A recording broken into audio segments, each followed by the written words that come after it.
Live from downtown Detroit, Local 4 News at noon starts now. All eyes on 4 Live radar and the skies as Brandon tracks the potential for wet weather when it could impact you. Nick? I guarantee this is one of the strangest stories you are ever going to hear. An innocent man shot inside of this Nicky D's Coney Island on the west side. Just wait until you hear why. All right, Nick, but first breaking news out of Warren. A fourth suspect turns himself in connection to an armed robbery that led to a police chase and a crash. That tops our news here at noon. This is Sky 4 video right here, and you can see police searching and arresting another one of the suspects. This is from this morning, and we've learned the latest person arrested is a 17-year-old boy. Sean Lay joins us now live. And Sean, we know you spoke with the victims. What are you hearing? This is absolutely wild, Sandra. Talked to the man who was targeted for this ambush attack. They said these four made it clear that they were going to rob him, then shoot to kill him. His stepmother coming to the rescue, grabbing her gun. She's a CPL carrier, and she fired back to protect him.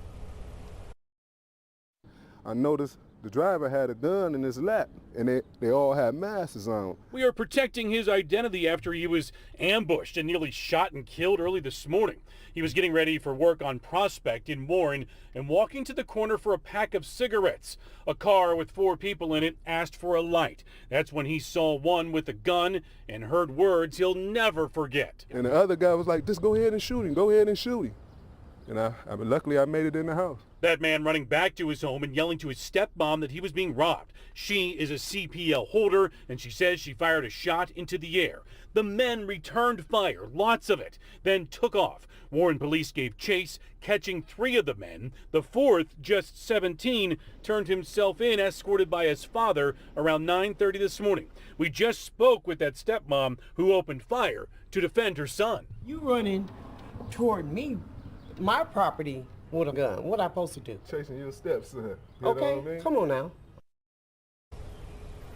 Back here live, much more coming up with that stepmom and her stepson who faced these gunshots today, and she squeezing off that gunshot as well.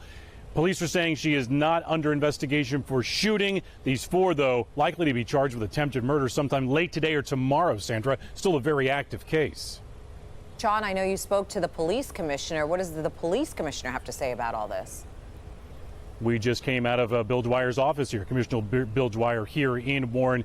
He's not mincing words either. He is saying that he's seeing a trend of younger people, this one's 17 years old, allegedly having a gun here. He'll have much more to say about that. He also didn't like the fact that the stepmom fired the gun in this case. So we'll hear from him also coming up later on Local 4. All right, we'll see you then. Thank you, Sean.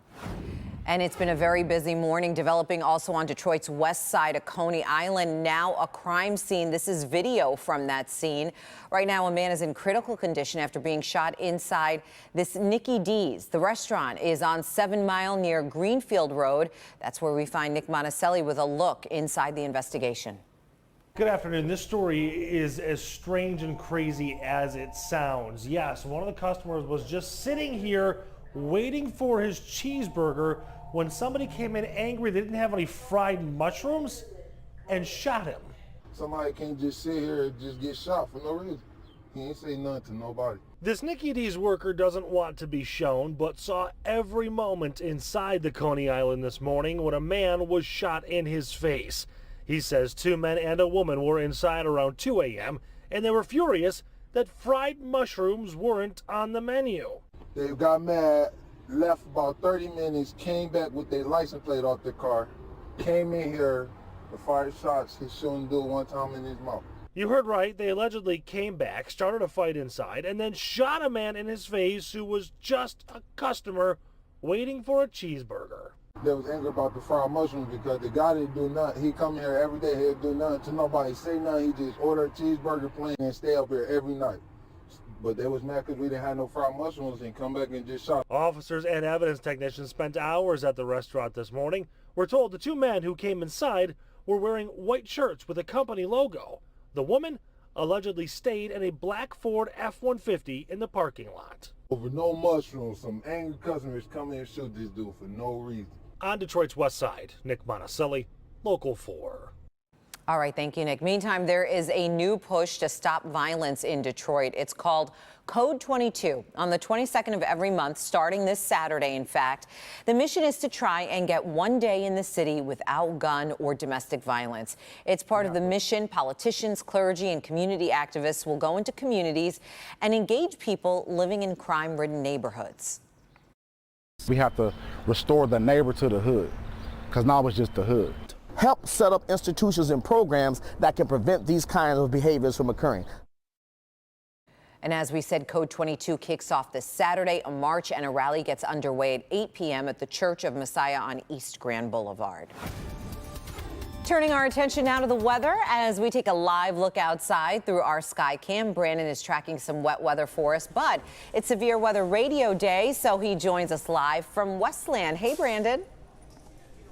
Sandra, good afternoon, and we are in Westland at the Meijer store for the last Severe Weather Radio Day of the season, so this is your chance to come on down here, Warren and Plymouth Roads at that intersection of the Meijer, until 7 o'clock. The guys from Midland Radio are here to help you diagnose your radio, $5 discount and free batteries. So we'll talk more about the event coming up.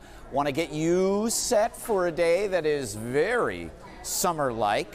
We'll start with current temperatures out there, and man, we are in the neighborhood of 80 degrees, 76 at Metro, 77 in Ann Arbor, 76 in our west and south zones as well. We'll see temps near 80 degrees, and the cloud cover is thickening a little bit. That'll keep us from getting too warm, but those clouds also may leak a little bit later in the afternoon. So after 2 or 3 o'clock, a couple of scattered rain and thunder showers. You see a little front to our north, and we'll be tracking that for Wednesday afternoon.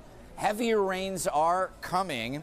No threat for severe weather, but of course the Severe Weather Radio Day here, your last chance of the year to get in on one of these Midland severe weather radios and talk to the experts about what you need to know programming and reprogramming wise. Sandra, we'll have more live from the Meijer and Westland coming up in just a little bit.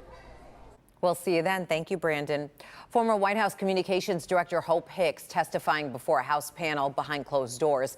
This is video of her arriving this morning. Judiciary Committee Democrats plan to ask her questions about investigations into the president. Her appearance marks the first time a Trump aide is testifying before the panel as part of the obstruction of justice probe. A transcript of the interview will be released at a later date. Back here at home, Governor Gretchen Whitmer signed a proclamation making today Juneteenth Celebration Day. Right now, Detroit Mayor Mike Duggan is helping to kick off a Juneteenth event that's going on at Spirit Plaza. Juneteenth is when the country commemorates the end of slavery. On this day, back in 1865, Major General Gordon Granger announced the end of the Civil War in Galveston, Texas, making all slaves free. The war had already been over for weeks, but without any internet or TV, the news traveled very, very slowly. Still to come here at noon, a special guest appearance on Capitol Hill as lawmakers question the status of the Boeing 737 MAX aircraft, who testified, and what they had to say. But first, why an independent human rights expert is recommending the Saudi crown prince be investigated in connection to the death of journalist Jamal Khashoggi.